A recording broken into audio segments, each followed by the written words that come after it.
trying to get a sense of repeats and new people at the beginning. So we can use different examples potentially to mix it up. Hi, Maria.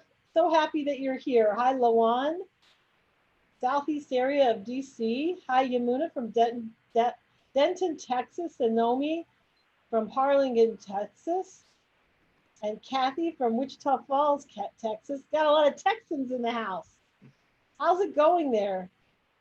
We hear we hear terrible things about COVID in Texas, but then again, everything I read about Chicago says that it's the murder capital of the United States, and I don't feel unsafe walking down the street. So we know that there's a lot of interesting perceptions happening around the country about other places in the country. Hi, Bernadette from California, and hi, Hilda from Dallas, and Myra from Oakdale, and Belinda and June from Corpus Christi. Hi, Corliss. It's hot and okay, got it. Sally Klein from Fulton County, McConnellsburg, Pennsylvania. Hi, Nomi. The mosquitoes are attacking us as soon as you walk outside. Jennifer from El Paso. Wow. It's very sunny here in Chicago, and I'm here today with Bob Brinker, who is going to talk about anger in the family. And this is the week, what is it, week 20, I think, of staying strong and positive for ourselves and our children. And I think we're just continuing because we always have to stay positive for ourselves and our children, correct? Got about 60-40, Bob, in terms of participants. And just to remind everybody, there are two ways to engage. The first one you're using, which is the chat. Cheyenne, you can advance to the next slide because I've.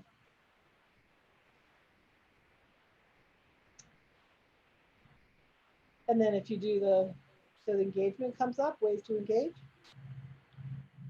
The second one is to raise your hand. If you raise your hand, Cheyenne will unmute you, and then you'll unmute yourself and talk.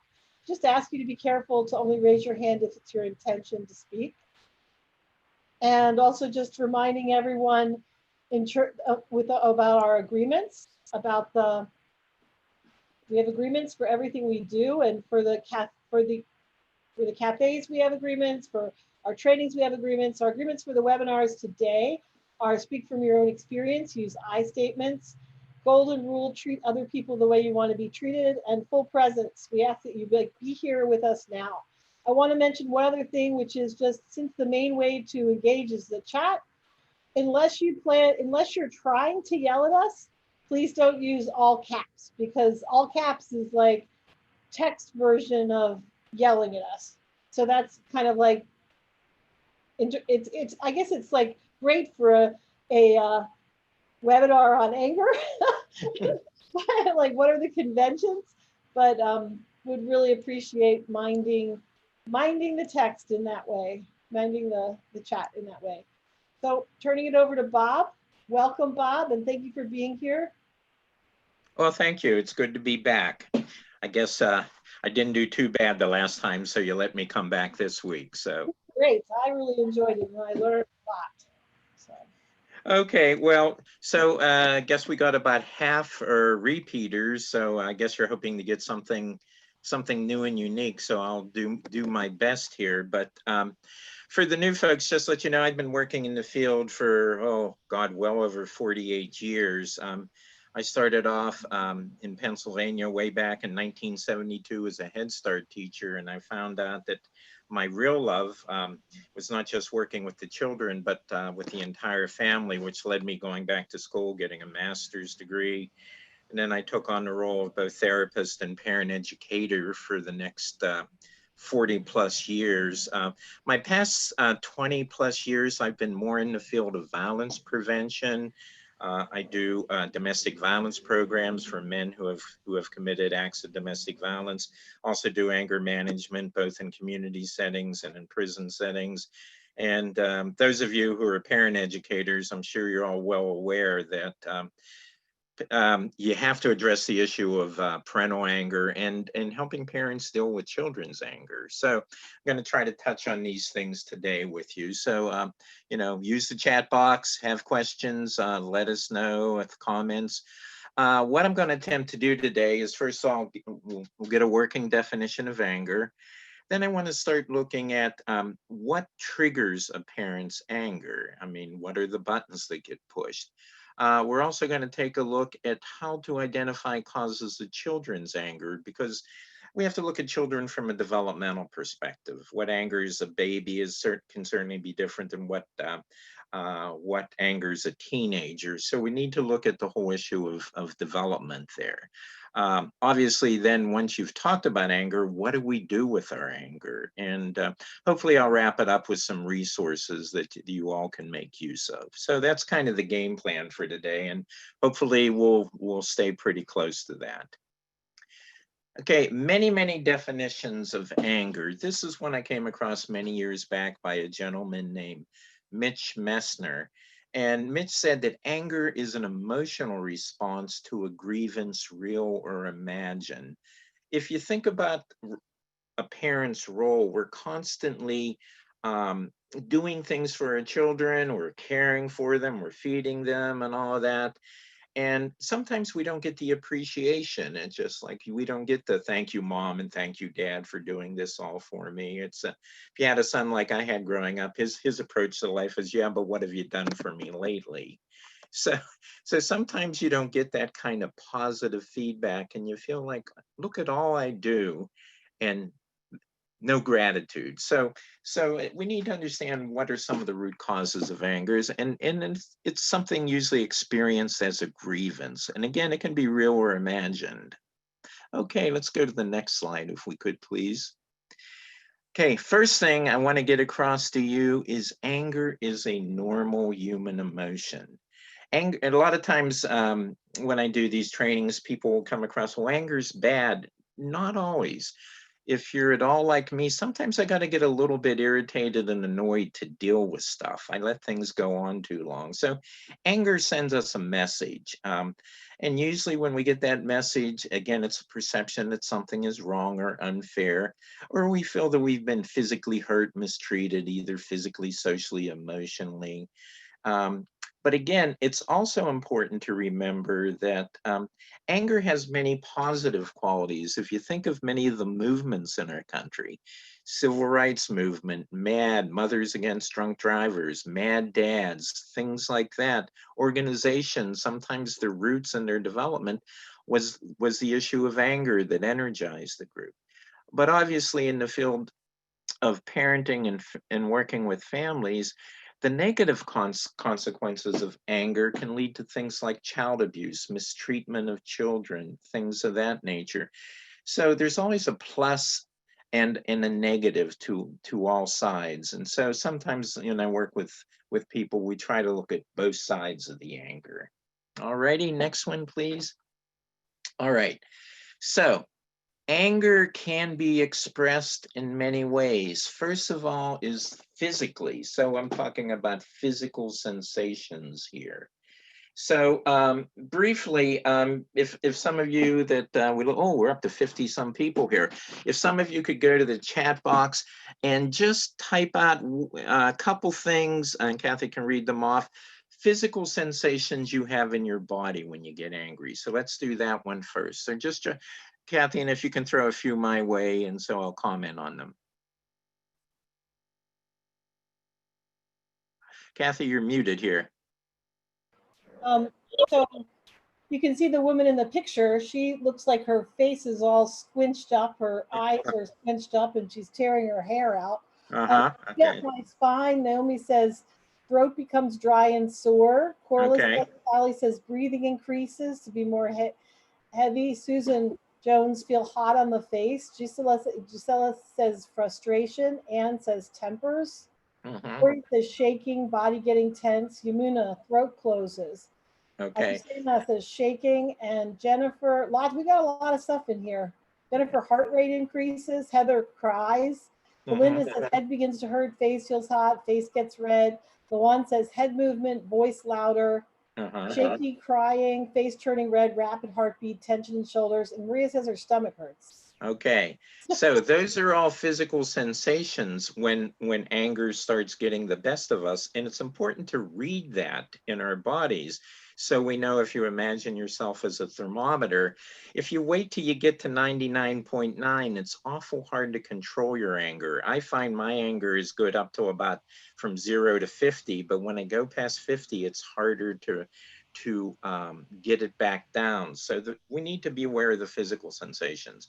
Mine is my general areas are shoulders and neck. You know, everything tightens on me there. And again, it can be heat, all of that kind of stuff. But you need to know when your anger is starting to escalate. Let's try the cognitive one. Cognitive is just how you're thinking. Think of thoughts that pop into your head when you get angry, particularly since we're talking about children here. Think of things, you know, we might think about our kids or things of that nature, for example. Well, think about kids. I think it's not fair is when kids get angry. It's not fair. That's what parents say. It's not fair. Kids say it's not fair. It's not fair. Sometimes parents say it's not fair. If you're like me, I look up at the sky and say, "Why me, God?" You know. So what are people? What are the voices in your head? Utter frustration and not being understood. But you're thinking. To me, when I get angry, I'm thinking, or are you saying when we get angry at kids? I think like disrespect. You're disrespecting me. I don't deserve to be treated this way. You know, but kind of that. Why do I have to explain myself? Yeah, there's that grievance piece. Why should I have to? Why should I have to explain myself? Or when I get angry, it's like, how dare you say that to me? Or how dare you have done that? Like that kind of, I'm thinking I need a vacation or a getaway. Really? Sally, you're like overriding your anger all so quickly? That's impressive. It's kind of like that old Calgon commercial, if you remember. Calgon, take me away. Says, I think my words don't matter, and then I shut up. Totally not a good place to be. And Melanie says, what am I not making clear? Mm-hmm. Okay. Well, I mean, people are jumping to, like, when I'm very impressed because when I'm in the heat of anger, I'm not in problem solving mode. I'm not in what do I have to do to make this better. I'm not in like I'm in like that point of just like frustration of you know, I always tell the men I work with, I say, when my anger goes up, my IQ drops considerably. You know, I am not making good thoughts. Let's take a look briefly at the last one, behavioral. So these are things people do when they get angry. Me, for example, when I get angry as a parent, I would become, my voice level would escalate. I'm a screamer, so I would get very loud. Okay. Got any more?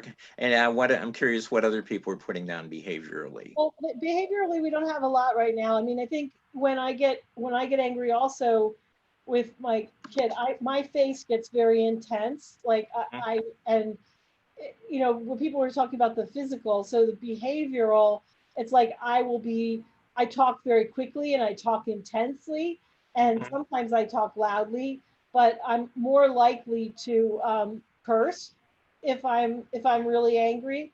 I think that I think when we're talking about like some parents would hit their kids in anger, you know, or behave, you know, like that's a behavior too.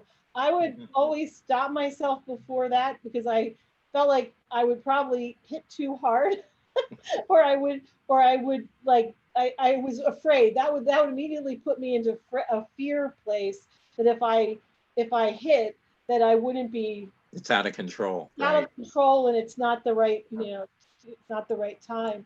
Okay, other question. My thought is, okay, cursing. Let's see, slam things. When I get angry, I leave. Project loudly, Hulk mode, finger touches. I also start to sing to try to calm myself down. Keep my teeth closed and have a Hulk face. I need to walk away before I react to the emotion. Yeah. I'm not. I love that Hulk one because I show movie clips some in my anger groups of the Incredible Hulk. So I call it. Her voice raises and she can be a bit loud. I'm mad just trying to get a point across. Emotions are high. Okay. So now you have three areas here to look at our anger to understand when it's escalating. So this is where I do an activity. I change those to, I try to do multiples of 3. So I call it the 3 behaviors: body, behavior, and belief. So body is how your body feels.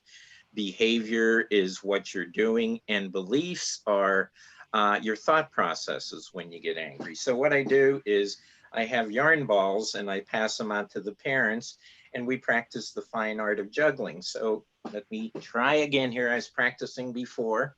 So I'll teach them to juggle. And this becomes a very visual thing. And so now they remember body behaviors and beliefs. So I'm making a connection with them. So I can say things like, so how's your body feel? What are you thinking? What are you doing when you get angry? So again, I try to be as interactive as possible with parents. And now I'm trying to master this all in the new world of Zoom. When I've been doing live stuff for forever. So it's a good thing to get people to think about recognizing the escalation of their anger.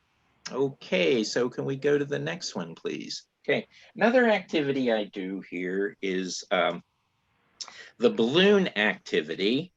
And so what I'll ask you to, what we're going to do here is I take a balloon, and when I do this in groups, I give everybody a balloon. And so I blow it up a little bit, pinch it shut, and then I ask the parents to shout out things that children do that get them angry. So if we can go to the chat box once again and just throw in a few things children typically do that cause anger. And every time something's said, I'm going to blow more air into the balloon. I'd say make a mess, like, and not clean it up. Keep asking why. Nobody says don't listen. Talk back. Argue. On their phones all the time. Okay. Disrespect. Something on purpose. Oh, there's my favorite lie. I see it. Jennifer says lie. Vivian, losing games. Okay.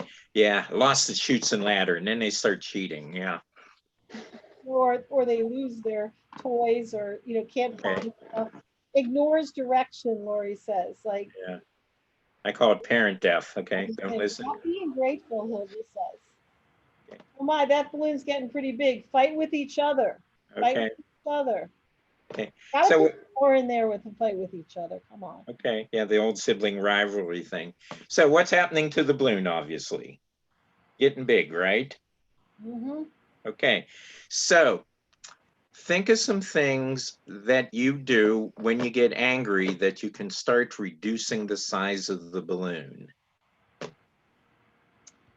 Oh, I have one, which is like, I learned it about trauma and about adrenaline flooding, which is like moving your large muscles. So just moving your large muscles helps to get, tension, anger out of the body. Okay, body movement. Count to 10, breathe in, keep out breathing, keep breathing. A lot of people are using their breath.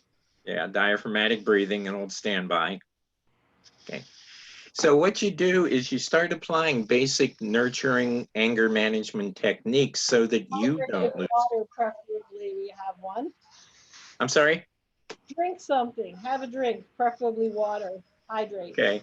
So the balloon starts shrinking. And so one of the first thing we do is we teach parents some basic anger management things. And it's also probably some things like talk to a friend, that kind of stuff.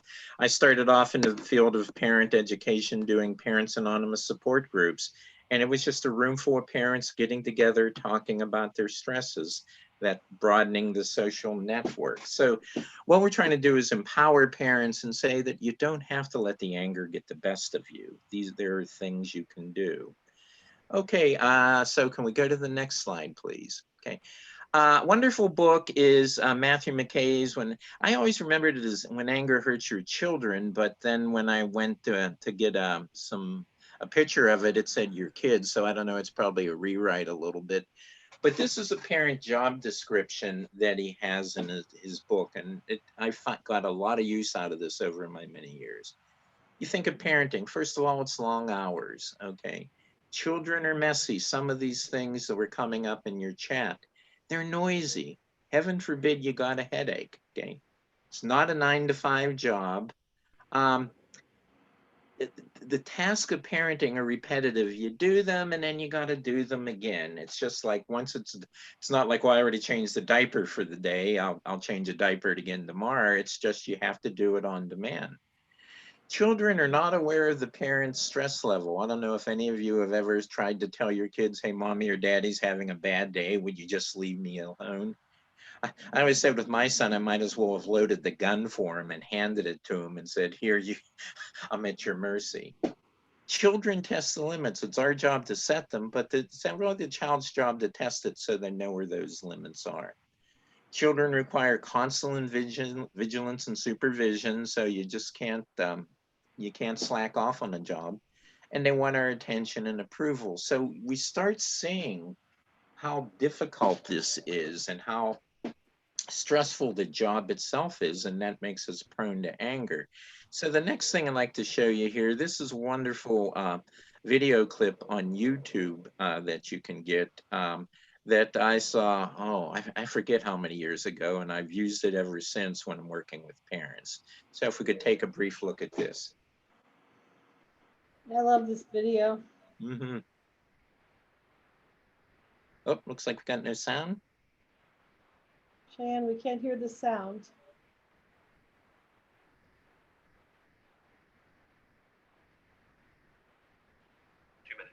Thank you. There you go. Good afternoon. Sorry about that.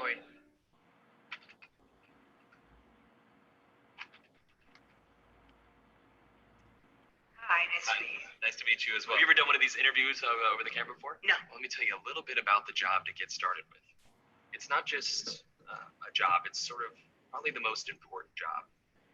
The title that we have going right now is Director of Operations, but it's really kind of so much more than that. Responsibilities and requirements are really quite extensive. First category for the requirements would be mobility. This job requires that you must be able to work standing up most or really all of the time, constantly on your feet, constantly bending over, constantly exerting yourself, a high level of stamina. Okay. That's a lot. For how many hours? 135 hours to unlimited hours a week. It's basically 24 hours a day, 7 days a week. I'm sure you'll have a chance from time to time to maybe just sit down here and there, yeah? You mean like a break? Yeah. No, there are no breaks available. Is that even legal? Oh, yeah, of course, yeah. Okay. Yeah. So like no lunch? You can have or- lunch, but only when the associate is done eating their lunch. I think that's a little intense. No, Not that's possible. crazy. Now, this position requires excellent negotiation and interpersonal skill. We're really looking for someone that might have a degree in medicine, in finance, and the culinary arts. You must be able to wear several hats. Associate needs constant attention. Sometimes they have to stay up with an associate throughout the night. Being able to work in a chaotic environment, if you had a life, we'd ask you to sort of give that life up. No vacations. In fact, Thanksgiving, Christmas, New Year's, and holidays, the workload is going to go up. We demand that with a happy disposition. That's almost cruel. That's almost a very, very sick, twisted joke. But when there's time to sleep or... Oh, no time to sleep. Yeah, all-encompassing almost. That's exactly right. 365 days a year? Yes. No, that's inhumane. That's very insane.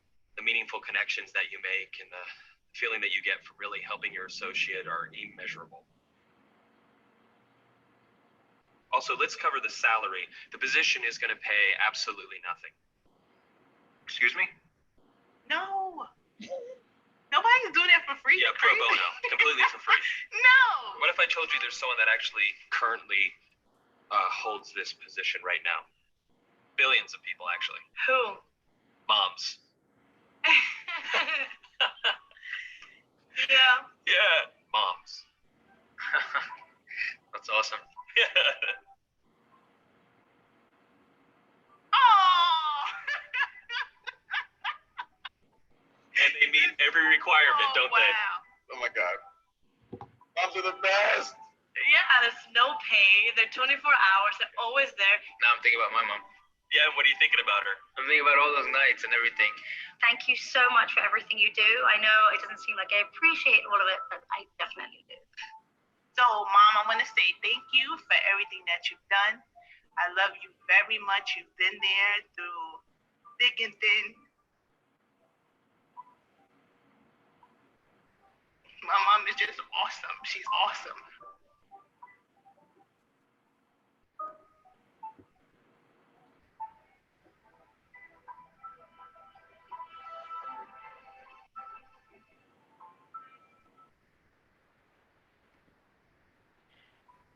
I love that. Like I said, I've been showing it for a million years, so I just find it so useful. So one of the things I do with this activity, then I actually will break parents up into groups, and I'll say, I want you to, you know, we do a little bit of role play kind of thing, and I say, I want you to imagine you're all children now, and you're putting a help wanted ad in the newspaper for a parent, and then I ask them to write out what is it that you would put in the job description for a parent? What is it you're looking for? Okay, so you know, do this to get across the idea how encompassing this job is, and sometimes this is the sense of appreciation. Yeah, what I really do matters here, so it's real important. This slide that we're looking at right now. A lot of times I've been different trainings, they call it a self-care plan, a safety plan, but I remember I'm trained in various parenting curriculums, and I know I have done it on occasions, the nurturing program, and they have a test that you give to find out how nurturing parents are, but there's also a checklist that's called a self-care plan. And you ask parents how much they nurture themselves. And when I would use that with parents, I always found the scores were terribly low. They were high in nurturing to children for the most part, but caring for themselves was a whole different thing. And so we talk about the importance of self-nurturance, and that's not selfish, it's self-care. So we talk about a support system. You know, who do you reach out to? The importance of not letting the balloon get too big, and you know, deal with the anger as it occurs. Laughter is such a powerful thing in parenting, and it's just like we need to touch with, you know, get in touch with laughter. And I find you start nailing it when you can start laughing at yourself and cut yourself some slack. Be an empowered parent. I think that's a lot of those of us who are working in the field do. We try to work with parents to give them a sense of empowerment, that they can deal with things. And so sometimes we don't think of these as anger management skills, but they are. Keep things in perspective. I always ask, so how much is this going to matter in 5 years, or maybe 5 minutes or 5 days, whatever the thing is, but sometimes we get caught in the moment, okay? Perspective is also about having realistic expectations towards our children. They're children, they're not miniature adults, okay? Don't take everything personally. Your children probably aren't planning to kill you, but sometimes it sure feels like that. And again, it's all right to be a little bit selfish. You got to refuel the tank so you have something to give your kids, okay? Okay. Some different approaches that you can use working with parents. There's a model called RETHINK. They use it in one of the curriculums I do by the American Psychological Association. It's called ACT, Raising Safe Kids, but they have the acronym RETHINK. Recognize when you're angry, empathize with the other person's feelings. We need to step out of ourselves and see, how does that child feel, for example, or my spouse. Think about the situation in a different way.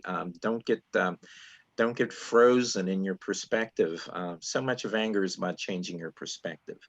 Hear what the other person is saying. I always say God gave us 2 ears and 1 mouth. That should tell us something. We need to listen more and talk less. When we express our anger, use I statements. It's, I am angry right now. I am worried about you. I don't want you hurting your brother, things like that. Sometimes we make the mistake of, you make me angry. Anger is an internal state, so we have to own it. Notice your body's reactions when you're angry. That's where we're doing the juggling, the body behaviors and belief, and keep your attention on the present situation. Anger tends to have us rehash the past and fret about the future. So keep it in the present, okay? Kathy, are we getting any questions or anything? Anything I need to be aware of, or just keep on? Seems like Nope. we aren't listening. Okay, so what I want to do here is I throw in another activity, and again, I'm a visual learner, so I need to do stuff. This is a shaving cream activity I came across a long time ago. So what I'll do is I am going to, I take a can of shaving cream in a cup or a bowl, and I just start putting some shaving cream in the cup, fill it up. See if I got enough in here. I'm trying to get one more use out of this can. Now it's coming.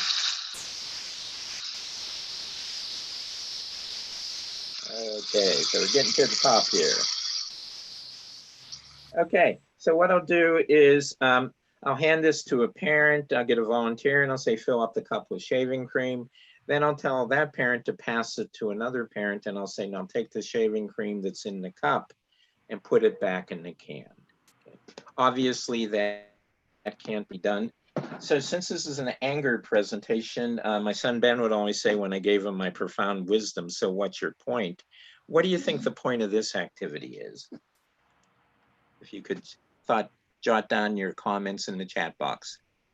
We have a hand raised also. I don't know. Lisa Thornton has raised her hand. Would you like to hear from her at this point? Cheyenne, can you unmute her? Nomi says, once you lash out, you can't take it back. Mm-hmm. There you go. Good one. Okay. Lisa? Oh. Lisa, your hand is still raised. You need to unmute yourself because we can't hear you. Cheyenne, have you unmuted her? Yes. Okay. It looks like she's still muted, at least when I'm seeing. Yeah, so I guess that was a mistake. Lori says, Melanie says, you can never take your words back. And Lori says, hard to swallow. Yeah. And Angie says, when you're angry, you spread it to others. Yeah. And one of the things, I'll take a little bit of the shaving cream and I'll rub it on my skin and show it sticks. Mm-hmm. And it's just like, you think about some of the harsh words that have been said to us, we never truly forget them, and it has a lasting impact on us. And Lauren says, I've seen this activity done with toothpaste as well. It's such a great visual aid to help us remember that just like you can't put the shaving cream back in the can, you can't take back your words. Right. I also like that the shaving cream, and I realized this last week, I liked it better than whipped cream or better than toothpaste because the shaving cream is actually probably toxic. I mean, you probably shouldn't eat it. It probably is, you know, it probably tastes really bad too, like soap. Nasty taste, yeah, right. Taste. So I think I switched to shaving cream because it was cheaper. So it's a question of economics. So you can use one can of shaving cream much longer than you can a can of whipped cream. So but I'm a very cheap person. Okay. So, but again, I remember I used to have a poster in my office. It said it said words hit as hard as a fist. And that always stuck with me. So it's real important to remember that once the anger is out, once the action is committed, that the word is said, you can make amends, but you can't take it back. Yeah, Lauren says also the shaving cream expands. You might say something small, but it can grow in its importance to the person whom the words were directed at. So that's another, you know, it's another great metaphor for anger, you know. Yeah. So again, and the reason, just let you know, and I'm sure those of you who are working in the field, you come up with your own gimmicks and uniques. But what I try to do with this stuff is make a connection instead of just like, here's the PowerPoint slide, let's talk about the impact of anger. Make it experiential for the parents and get them talking.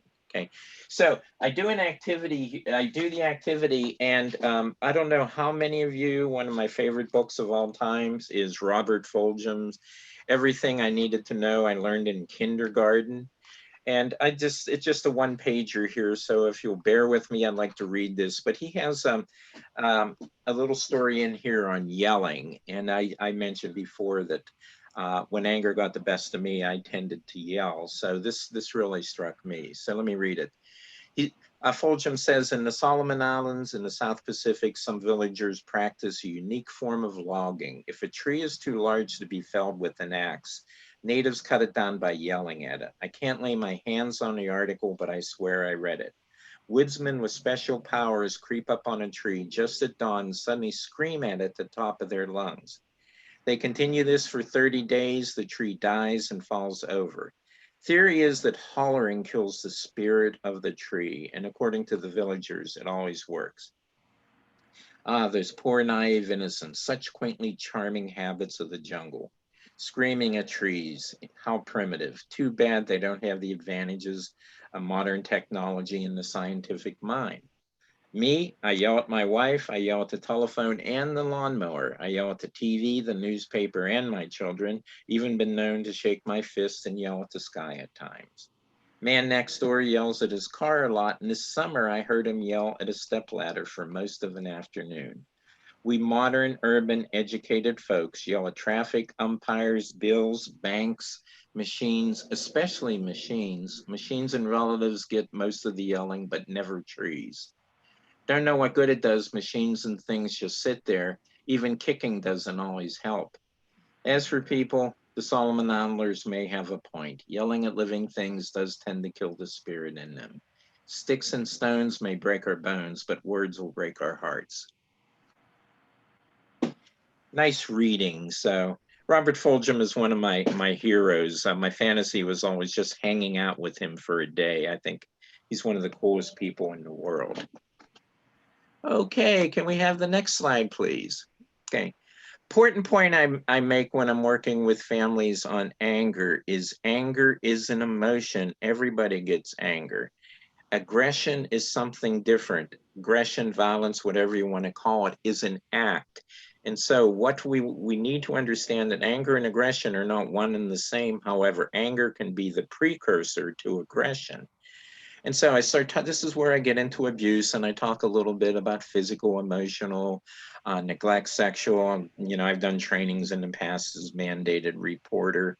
I don't know if any of you are familiar with Bronfenbrenner's ecological model where he does the concentric circles. I do a variation of it using nesting dolls, but the theory is that we are taught to be violent in our culture. We're a child, we're an individual. Maybe we witness violence in our family growing up, or we live in an unsafe community. And then we broaden it to society, which includes the media, social networking, all the movies, the video games we watch, the cartoons young children are watching. So I always do a session on trying to get parents to be media savvy and to know what their children are watching and what are the real messages that are being sent. But we need to understand that children, they pick this stuff up. And so we have to look at what we're providing our children. So I go into this, and again, nesting dolls, if you're a visual person like me, I take them apart, and that's a real good thing to do with them. Okay, next slide, please. Okay. This is an activity I do. Maybe some of you are familiar with it. It's called the paper doll activity. You can just leave the paper doll up for this. You don't need to have me on the screen for this. The paper doll activity, I'll give everybody a paper doll, and then I'll give a little mini lecture, and I'll say children learn violence in 3 ways. They are witness. So maybe I grew up in a home where there is domestic violence and I saw my dad hitting my mother. I am a witness. Maybe I'm the victim. Maybe somebody has hit me. Or maybe I am the aggressor. So I might strike my baby sister, kind of thing. So what I'll start doing is, depending on the connection I have, sometimes I'll get them to share personal stories. If not, we'll just throw out generic examples. But if you could give me a couple examples of children witnessing violence, being the perpetrator of violence, or the victim of violence. You can share something personal if you like, or maybe a story you've heard of a parent has shared in one of your interactions. So, and then I'll tell you how you do this activity. You want an example of someone being hurt? For example, maybe I'll give you a good example. When I was in first grade, we were putting on a show for the parents, and I was all wound up and I was excited and I was getting a little bit out of control. My first grade teacher hollered at me and I didn't settle down. My first grade teacher spanked me in front of the PTA. Okay. Wow. I would consider that I was a victim of violence that evening. So that would be an example. And then what I do is I tear a piece of the paper doll. And I'll just say tear whatever size you think's appropriate and set it down. Okay. Okay. So can you think of examples where children have witnessed, been the victims or the aggressors of violence? Anything coming up? Well, I mean, there's school bully, there's bullying. So Bullying's a big one, yeah. someone is a bully, Yes. or if So they you tear are another bullied, piece off the, okay. I mean, there's also just, I mean, you brought up child abuse. I mean, there are children have been victims of child abuse also. Okay. Naomi says, been the last one picked because seen as the weakest. Oh, that happened to me all the time. I hated that. Last one picked for dodgeball or something like that. Kind of violence. Okay, so here's, just so I understand the point of the activity is we share the stories, we'll all tear off pieces of the paper doll. And then by the time you're done, I've got the ruler struck here on your hand at the old Catholic school story. But then you have this paper doll all torn apart. And at this point, I pull out a bunch of rolls of Scotch tape. And for the next 15 minutes, I have the parents put the doll back together. Okay, so they're doing it, they're talking about it. And then we talk about, well, the tape represents, okay, the healing process, but do you ever really heal? Because now we still have those scars. You know, the tape is like the Band-Aids over it, but it's still there. It's kind of like this pandemic we're talking about. It's that we're not going to be the same. It's going to be our new normal after we get out of all this. So the scars, like witnessing violence, like community violence, like if you see someone shot or you see someone, you know, someone hurt by someone else in the community, that's a scar. Lori says parents putting their kids down, especially in getting bad grades or sports fails. That self-esteem kind of thing. Yeah. So those are the witnessing violence, the hurtful words. And the thing is, you know, these scars, I mean, all this stuff we talk about trauma now, the ACEs study and all that, trauma-informed care, these are children's traumas. And it's just like, it changes who we are. It doesn't mean we can't get better, but we have a challenge in front of us. Okay. So imagine that I don't want to like be devil's advocate here for a second, but it's hard to imagine that every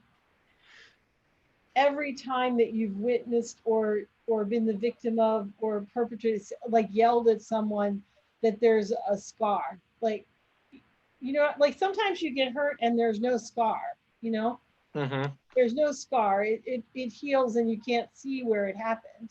Yeah. So I wonder about that. And Maria, some children was sexually assaulted at 5 years of age. You can share. Oh, I'm sorry. So I hope that was okay. Like in terms of the anonymity, she asked for anonymity. So, but there's lots of different first name people here. Okay, I think one of the things you're bringing up is the whole concept of resiliency too, because we know some children are, you know, they are just more resilient, and maybe they have, and there's a lot of training in the issue of resiliency. Maybe they had that support network that got them through these things. But each child is unique, just as a child's temperament is. So it's not a cookie cutter approach, but we need to be aware of the scars that children can experience. To me, that's a real important thing, is to not minimize it and understand, because I've worked with some wonderful parent educators, and one thing I find, a lot of us in this field, we've got some baggage. I think that's brought us into this field. We have our wounds we take with us. So, But you know, just let you know, this is a paper doll activity. Now, this slide that's up now, this is where I start transitioning to talk about children. And again, the ACT program, one of my favorite parenting curriculums, they have a couple sayings. The first one is children learn by observation and imitation. So you teach wisely. So we want to be good role models to our children. Robert Fulghum also said, don't worry that your children don't listen to you, worry that they're always watching you, because as they get older, they don't listen to our words so much, they look at our actions. Anyway, so teach by example. These are some things you can do to teach by example. Recognize when you're angry, learn effective ways to manage your stress. Talk to others about your feelings. It's the old use words, not violence. And just to let you know, as a parent educator, I try to send a strong message encouraging parents to use non-physical forms of discipline. It's not always a well-received message, and I honor people's points of view and things like that, but I do raise the issue with them. And the other thing is you self-talk regarding your problems and solutions, kind of like your silent mantras. I can handle this, I'm the parent here, I've dealt with worse before. So you talk yourself through situations. Okay, let's go on to a couple more here so we can try to get as much in as we can. Can I have next slide, please? Okay, this one, want to just go briefly through the different ages and stages and things that typically upset children. Okay, so babies. Let's go to the next slide, please. Okay, babies, when you think of crying and fussing, they are expressing a need. It's just like, I need a diaper change, I'm hungry, I'm fussy, I want attention. I used to run a program for new fathers called Dr. Dads, where I taught them how to swaddle babies and all of that kind of stuff. But we would talk about the checklist, but babies cry because they have a need.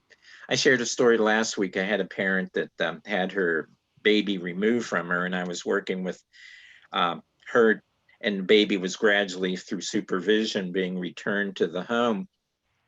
And mom was having a hard time. Every time she picked up the baby would start screaming. And mom was saying, my child hates me. And I said, no, the bond has just been broken. Your child needs to get comfortable with you again. Okay. But babies express their anger because they have a need. So this is their communication process. Toddlers, the next slide. Toddlers, if any of you are dealing with toddlers, they think they are the center of the world. That's the way toddlers are. And it's kind of like, they have no patience. They want their needs met instantly. They don't know how to share. This is a learned skill that we aren't born with. It's something that we learn through practice. They have few words to communicate. They can say, you know, mom, I'm feeling a little bit uneasy today, and that's why I'm acting all fussy. You just see it in the form of anger and tantrums. So this is what toddlers are like. So again, I'm trying to normalize children's anger. Okay, preschoolers takes me back to my Head Start days. They have not developed the capacity to regulate emotions. When I start talking child development, I always talk about brain development too. And the last part of the brain that develops is the prefrontal cortex, that is the center of logic, thinking things through rationally. That's not actually fully developed to our early to mid 20s. So we need to remember where children are. And children, preschoolers express through anger, tantrums, and sometimes aggression, acting out, the punching, kicking, all that kind of good stuff. Okay. Okay, latency age, school age children. This is where Kathy's saying, nothing is fair. That's not fair. They have feelings of rejection, they handle punishment poorly, and they feel mistreated, and they're constantly feeling misunderstood, okay? And this is where you start getting a lot of the bullying behavior, and sometimes, again, it's an acting out of their anger and frustration. So again, understanding. Teenagers, this stage is I refer to as Invasion of the Body Snatchers, an old sci-fi movie, because one day your kid gets out of bed and you say, that's not my kid, you know, an alien life form has taken them over. But teenagers are going through hormonal changes, developmental issues, peer influence. Part of the separation process is being obnoxious, so it's easier to withdraw from people and to become very argumentative because as their brains change, they like to argue about things. You may see it in anger. You may see their anger in outbursts, withdrawing, rebelling. When I do adolescent groups, we talk about running away and these kinds of things, unacceptable social behaviors. Okay. So getting along. So what do we do with all this? The first thing we need to know that children can learn to resolve conflicts. When I worked at Head Start, we had a conflict resolution dialogue that we did with children when they'd get in a fight in one of the play areas.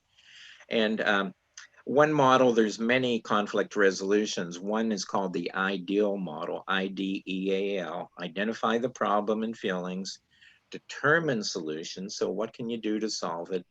Evaluate alternative solutions, act. So you make a choice, taking what you feel is the best solution. You apply it, you learn from it. Did it work? If not, you go back to the list. So again, this is something you can start teaching children very early. I used to do it with Head Start kids. They would get into a fight in the block area, pull them aside, and we would talk through until they came up alternatives. You could share, you could run the old egg timer, and just like when it rings, then you switch the truck to somebody else. Okay, so that's the ideal model. Okay.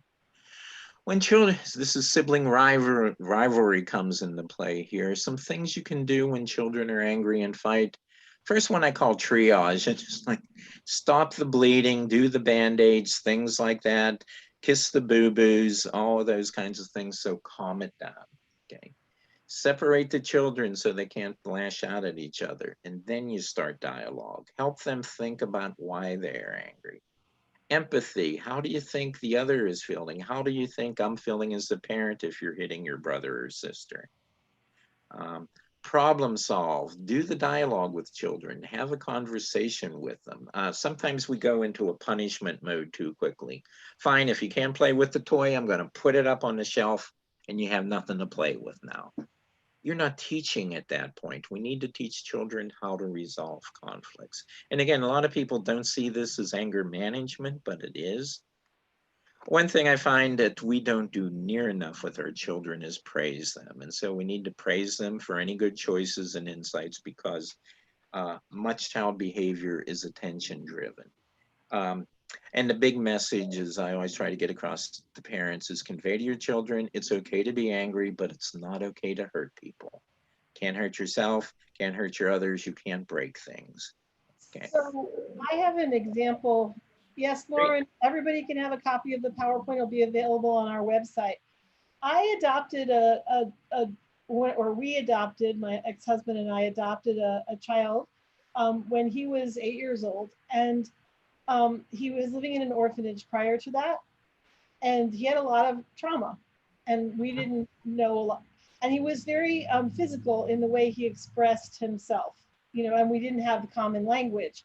But I have a story that's, I think, really important about anger, because we used to get into these things that I knew he thought were fights. Like he would come flying at me and he would bite me and he would scratch me and and then I would try to restrain him, right? And it escalated. He got, and then he would go to sleep. He would immediately, like afterwards go to sleep.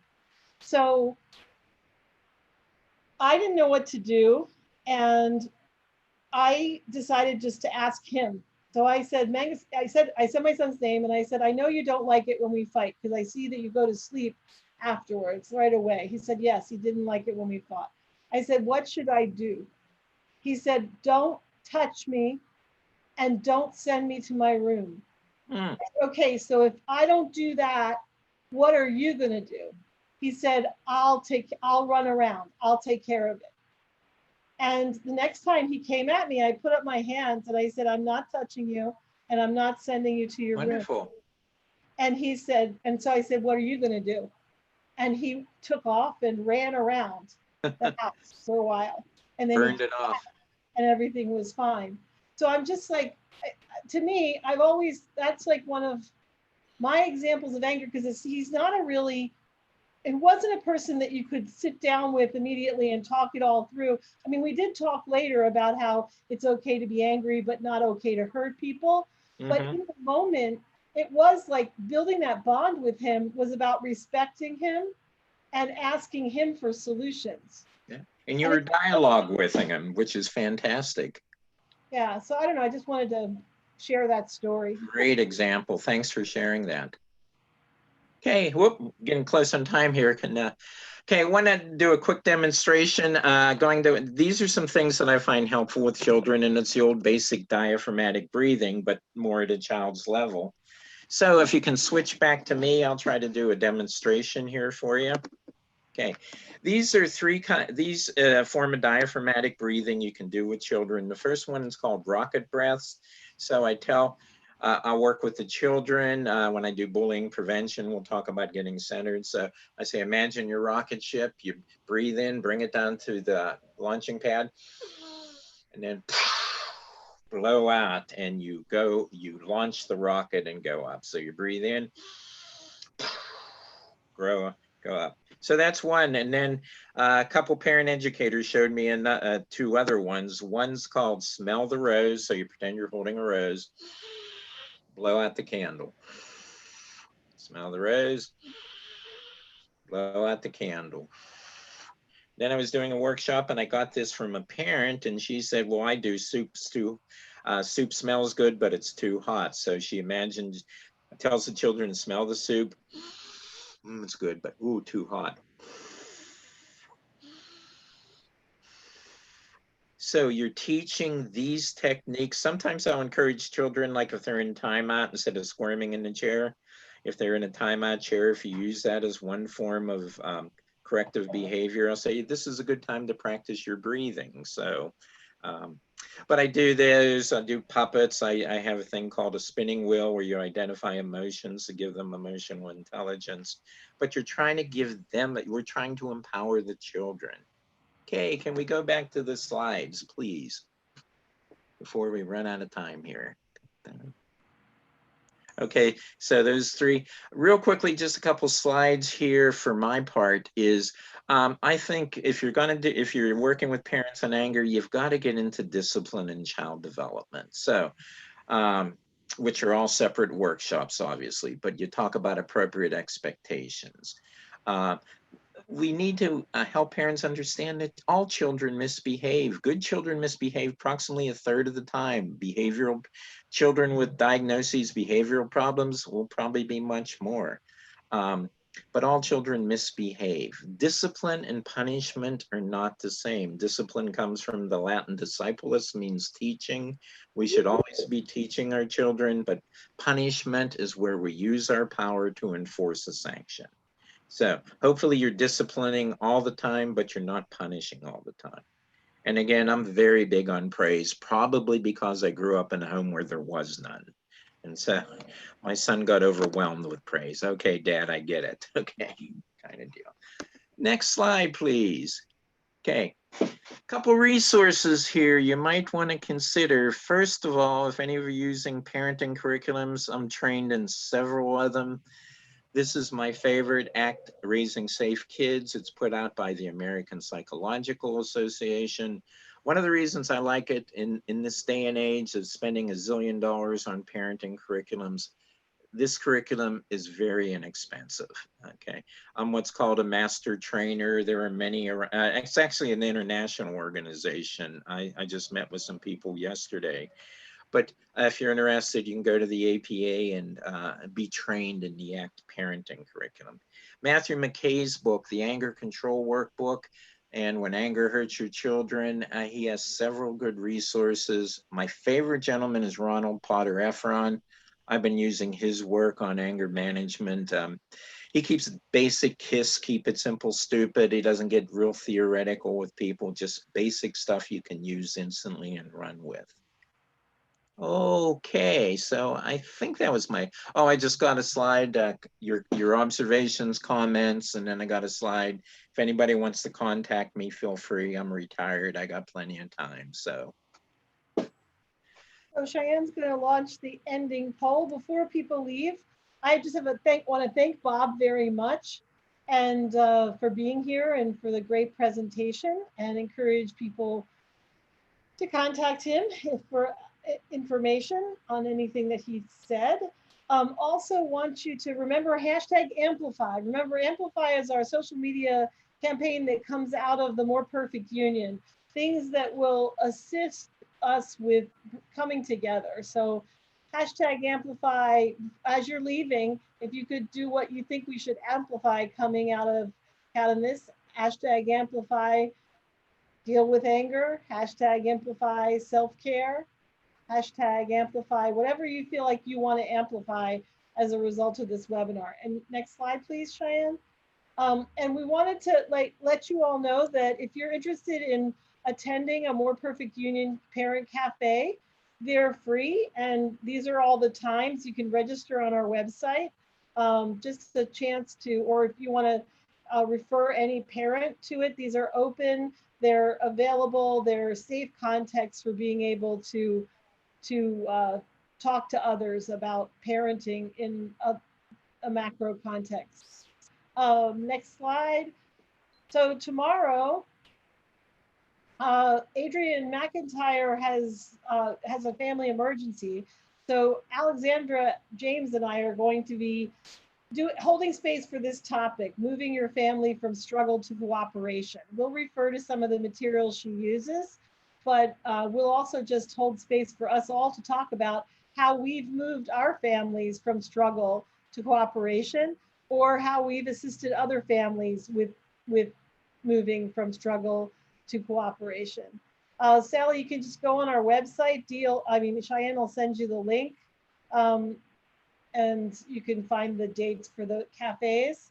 On Thursday, Deanne Searles is going to be here to talk about family literacy. On Friday, the co-directors of Compassionate Atlanta are going to talk about mobilizing compassion in the moment.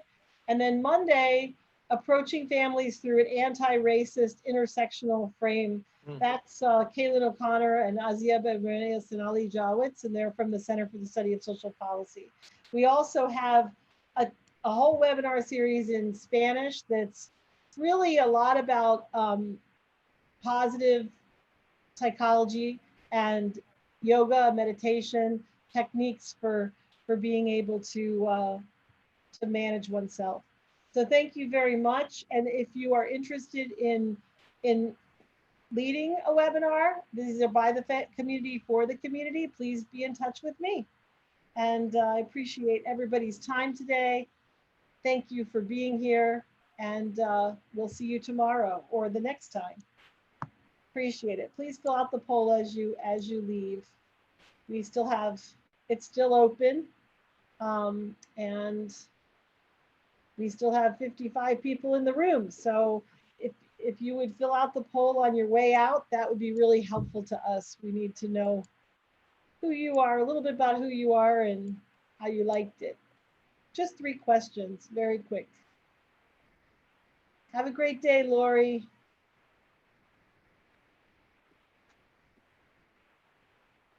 Thank you very much. Thank you, Bob. It was wonderful. Oh, my pleasure. Thanks for having me. Welcome. It was totally a pleasure, and maybe we can have you again sometime later in the year. It would be fabulous. I think you were very popular. Okay. So just shoot me an email. Like I said, I'm retired. I've got time. So okay, wonderful. Thank you so much. Take care. We'll see you. Bye-bye. Keep the poll open, okay, until everybody's voted, Cheyenne.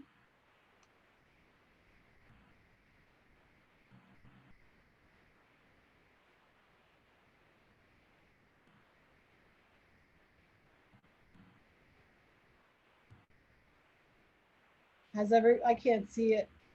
No. Does it say how many people still need to vote? Usually it says the number of.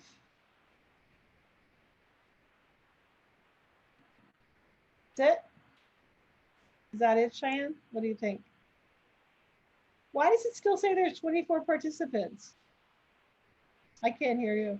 Yes, that's the poll. Well, why does it still say there's 22 participants? I don't, You know what I'm saying? Like, it still says there's 21 people in the room, but then the poll closes, so I don't really understand that. But. No, the poll is stopped right now. So that's what I could relaunch, but it would just. I know, but I guess the question I have is like, why does it, I mean, maybe that's something we can ask Dee, like, why does it stop? But we should get off here. Let's see, is there a Q&A? There's a question. Gracias, Dee. Okay. Sorry. All right, so we'll Thank talk. you. I'll see you tomorrow, Okay. probably, if we don't have anything else. And then we probably have to get off for the Spanish. Mhm. Thanks, Thank Cheyenne. you. Bye. Take care.